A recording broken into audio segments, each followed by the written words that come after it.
السلام علیکم ویورز، میں آپ سب کو اپنے چینل میں خوش آمدید کہتی ہوں۔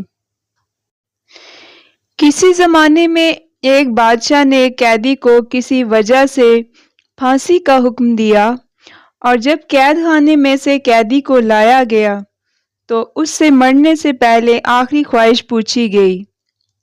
قیدی نے کہا، میں کیونکہ ایک اچھے گھرانے سے ہوں لہٰذا مجھے اعلیٰ نسلی گھوڑوں سے پھانسی لگائی جائے۔ اس زمانے میں پھانسی کے تخت پر چڑھا کر گھوڑوں سے باندھ کر گھوڑوں کو دوڑایا جاتا تھا، اس طرح پھانسی کی سزا دی جاتی تھی۔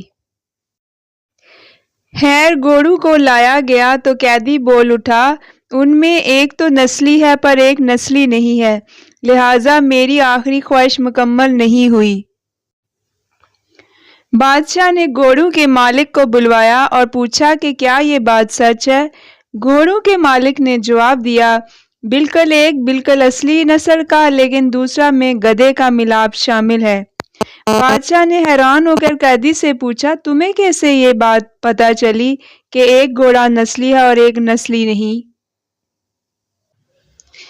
قیدی نے جواب دیا کہ جو نسلی ہے وہ بڑے آرام سے کھڑا تھا، جبکہ جو نسلی گھوڑا نہیں تھا وہ گدھے کی طرح کبھی ادھر ٹانگ مار تو کبھی منہ پھیر کر، کبھی اچھل کر، کبھی بیٹھ جاتا، جس سے مجھے علم ہوا۔ بادشاہ قیدی کی دانائی اور سوچ سے بڑا متاثر ہوا۔ پھر اس نے قیدی کی پھانسی منسوخ کر کے اسے اپنے وزیر سے کہا کہ اس کی ایک روٹی میں اضافہ کر دیا جائے۔ کچھ دن بعد بادشاہ کے دربار میں ایک سونار 2 ہیرے لے کر حاضر ہوا اور بادشاہ کو کہا کہ اگر آپ کی رعایا میں سے کوئی یہ بتا دے کہ ان میں سے کون سا ہیرا اصلی اور کون سا نقلی، تو اس اصلی اور نقلی میں فرق بتا دے تو میں آپ کو دونوں ہیرے انعام کے طور پر دے دوں گا۔ بہت سے لوگوں سے پوچھا مگر کوئی مکمل جانچ نہ کر سکا۔ بادشاہ کے دماغ میں قیدی کا خیال آیا اور بادشاہ نے اس کو دربار میں حاضر ہونے کا حکم دیا۔ سپاہی قید خانے میں سے قیدی کو لے کر حاضر ہوئے اور قیدی کو ہیرے جانچ پڑتال کے لیے دے دیے گئے۔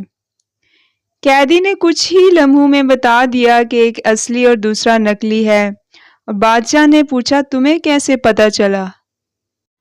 تو قیدی نے کہا کہ اصلی ہیرا رگڑنے سے کبھی گرم نہیں ہوتا، جبکہ نقلی ہیرا رگڑنے سے گرم ہو جاتا ہے۔ سونار نے وہ دونوں ہیرے بادشاہ کو انعام میں دے دیے اور چلتا بنا۔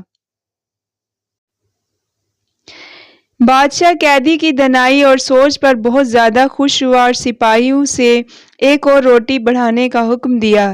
دوپہر کو جب سپاہی قیدی کو ایک اور روٹی اضافے کے ساتھ دینے آئے تو قیدی نے کہا کہ بادشاہ بھی کسی لانگڑی کا بیٹا ہے۔ سپاہیوں نے قیدی کی یہ بات بادشاہ تک پہنچا دی۔ بادشاہ کو غصہ آیا اور سپاہیوں سے قیدی کو دربار میں حاضر ہونے کا حکم دیا اور قیدی سے اس بات کی وضاحت مانگی گئی۔ قیدی نے بادشاہ کو کہا، اپنے خاندان کے بارے میں کسی سے پتہ کروا لو۔ بادشاہ کی سلطنت میں سب سے ادھیڑ عمر شخص کو ڈھونڈا گیا اور اس سے بادشاہ کے آباء و اجداد کے بارے میں پوچھا گیا۔ ادھیڑ عمر شخص نے بتایا کہ یہاں اس بادشاہ سے پہلے اس کا باپ بادشاہ تھا، لیکن وہ بادشاہ بننے سے پہلے لانگڑی تھا۔ کیونکہ بادشاہ کا اپنا کوئی بیٹا نہیں تھا، اس لیے بادشاہ نے اعلان کیا تھا کہ کوئی ایسا شخص جو میری رعایا کو بھوکا نہ مرنے دے۔ تو آپ کا باپ لانگڑی تھا اس دربار کا، اس نے حامی بھری کہ میں رعایا کو بھوک سے نہیں مرنے دوں گا۔ اس طرح بادشاہ سلامت نے آپ کے باپ کو سلطنت دے دی۔ قیدی نے کہا کہ میں نے جتنی حکمت اور دانائی کی باتیں تمہیں بتائیں، تم بجائے مجھے آزادی دینے یا ہیرے جواہرات دینے کے بجائے میری روٹی میں اضافہ کر دیتے تھے۔ اگر تمہاری جگہ کوئی خاندانی شخص ہوتا تو مجھے ضرور کوئی ہیرے جواہرات دیتا اور مجھے قید خانے سے رہا کرتا، لیکن تیری حرکتیں تیری نسل کا پتہ بتاتی ہیں۔ امید ہے کہ آپ کو یہ مورل لیسن کہانی اچھی لگی ہوگی۔ اگر آپ کو میری یہ ویڈیو اچھی لگی ہو تو پلیز سبسکرائب، لائک اور شیئر کرنا نہ بھولیے گا۔ شکریہ۔